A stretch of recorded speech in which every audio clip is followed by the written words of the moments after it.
Yeah. So since we've been talking about triangle chokes for the past couple weeks, I've decided to throw together one more lesson to kind of bring it all together. So in this lesson, I'm going to teach you the best way to slam your way out of triangles, how to defend yourself against somebody who's slamming his way out of your triangle, and I'll teach you one more kind of cool secret move, which is basically an alternate way to choke people to sleep in gruesome fashion. All right, we're gonna do a little impromptu video on defending against somebody slamming his way out of your triangle, and also show you the best way to actually slam somebody. So last week I showed you the Arona versus Rampage video where Rampage essentially smashed Arona. And in case you forgot. He's got to get out. Try. Oh, Dan, I told you, he picked him up and slammed him to the ground. All right, let's cover that real quick. One thing I didn't like about the way that he slammed Arona was that he stepped one leg up, and then he stepped another leg up. And then from there, he exploded upwards and he got his slam. The only issue with this is, against a good jiu-jitsu guy, the moment that you step this leg up, he's gonna shoot underneath. And he's gonna sweep you over, take a top position, potentially even work for an armbar, something of the sort. So, let's look at that real quick. If I was to step the arm up, or the leg up, on the opposite side of my arm that's trapped, TJ's gonna sweep me to the side. To do so, he shoots under this leg, turns his body, and pushes me this way. Now he's up in kind of a form of mount. I guess we could call this almost armbar position, or not quite triangle mount, but it's not important. We can easily throw this leg over my head, boom, take an armbar. Now if I step the leg up on the same side as my arm that's trapped, here, TJ's gonna come under the leg, push me straight backwards, at which point he still ends up on top in mount. This would actually be an S mount. And he can still take the same armbar. So, in order to make sure that I can slam TJ effectively, I need to not disguise my hop up, but I need to make that as quick as possible and ideally as explosive as possible. So I'm fighting against this triangle. TJ's trying to work my arm across. I'm gonna get a hold of one of his arms. Here there's a gi that I can grab. Otherwise, I could just grab a hold of his forearm. I'm gonna put some weight up on him. I'm gonna use that to pop both of my feet up at the same time. And the moment that my feet hit the ground, I'm going to explode my hips forward and launch them up in the air. So, boom.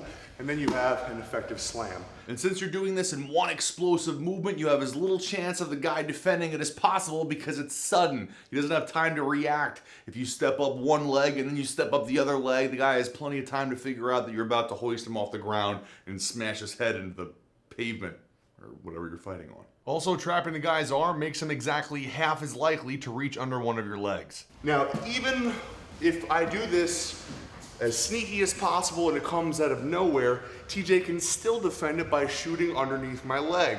So if I'm in TJ's triangle here, the moment that I pop up and I explode up, he's gonna shoot under my leg.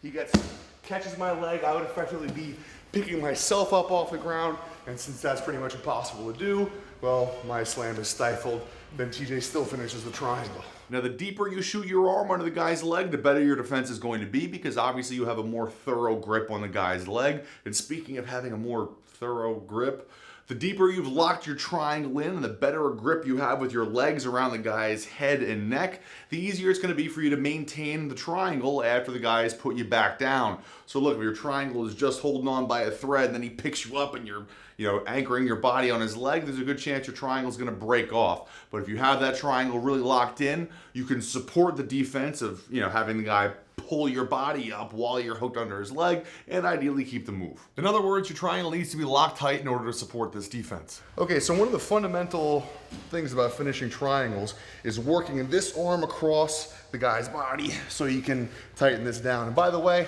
you see that I just reached up and I grabbed my foot. Some people gave me a hard time about that the other day. They say, no, you should reach up, you should grab your ankle. While grabbing your ankle might be stronger or more secure, it's not always the easiest option, and safety isn't really a concern to me. What are you gonna do? You're gonna break your foot? Not likely. Look, you have more leverage on this. It's easier to grab. You know exactly where it is. I don't have to reach between anything, which is even more difficult with MMA gloves on. Squeeze in to try to find this ankle, which I don't have a lot of leverage on. You reach up, you grab your foot.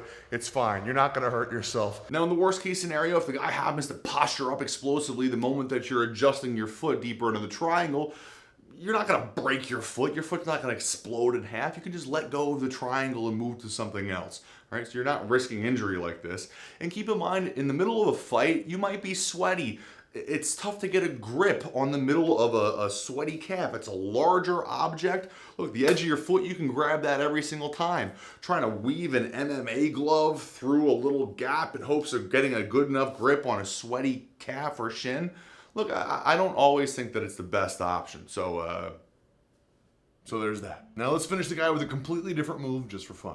So guys, in order to stop having you pull this arm across, they'll pull their elbow outside, really bury that elbow there. They'll reach under your back, do all kinds of stuff like that.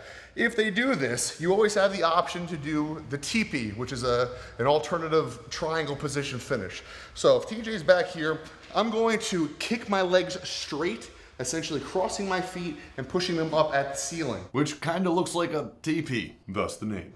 I'm also going to reach my arms around the middle of my legs. I'm gonna push my arms straight, which squeezes my knees together, and I'm gonna kick my feet up towards the ceiling. So, okay.